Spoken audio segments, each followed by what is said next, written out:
कुंडी खड़काओ या सीधा अंदर आओ। রিলিজ পেল বাগি 4 এর মারদাঙ্গা অ্যাকশন কার টিজার দেখে আন্দাজ পাওয়া যাচ্ছে গত 3টি পার্টের তুলনায় এবার ভাইলেন্স এবং অ্যাকশনের পরিমাণ অনেক বেশি থাকবে। বর্তমানে এমন যুগ চলছে যে কম বেশি সবাই প্রপার ভাইলেন্স দেখাতে অভ্যস্ত।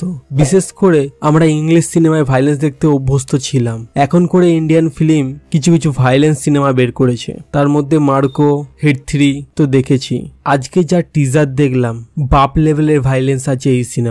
বাগি 4 এর টিজার দেখে তো চোখ ফেরাতেই পাচ্ছি না, বারবার দেখলাম, অসাধারণ টিজার। এতদিন বাদে একটা ভালো সিনেমা দেখতে পাচ্ছি টাইগার শ্রফের। ইন্ডিয়ান ফিল্মে মনে এরকম ভাইলেন্স কোনো সিনেমাই হয়নি, পুরোই মাথা নষ্ট করা টিজার। ভাইলেন্স তো বাপ লেভেলের, ড্রাগ ভাইলেন্স যাকে বলে এই সিনেমায় দেখিয়ে দিয়েছে ভাই, একেই বলে র ভাইলেন্স।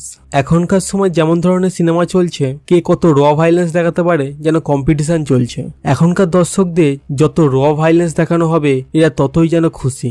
এমন যুগ এসেছে যেন রক্ত নিয়ে হোলি খেলছে, যেন রং মাখামাখি করছে রক্ত নিয়ে। কিল মুভিতেও ভাইলেন্স ছিল, এর থেকেও ড্রাগ ভাইলেন্স এতে দেখিয়েছে। বাগি 4 যা টিজার দেখলাম, টাইগার শ্রফের ক্যারিয়ারে সব থেকে বড় মুভি হতে যাচ্ছে। সবকিছু ঠিক থাকলে, মুভির যদি গল্প ভালো হয়, বাগি 4 হিট হবেই, কেউ আটকাতে পারবে না। টাইগার শ্রফ পরপর ফ্লপ মুভি দেওয়ার পর যা টিজার দেখলাম, ভাবতেই পারছি না এটা টাইগার শ্রফের মুভি। আমার তো টিজারটা খুব ভালো লাগলো, আপনাদের কেমন লাগলো কমেন্টে জানান। সবাই ভালো থাকবেন।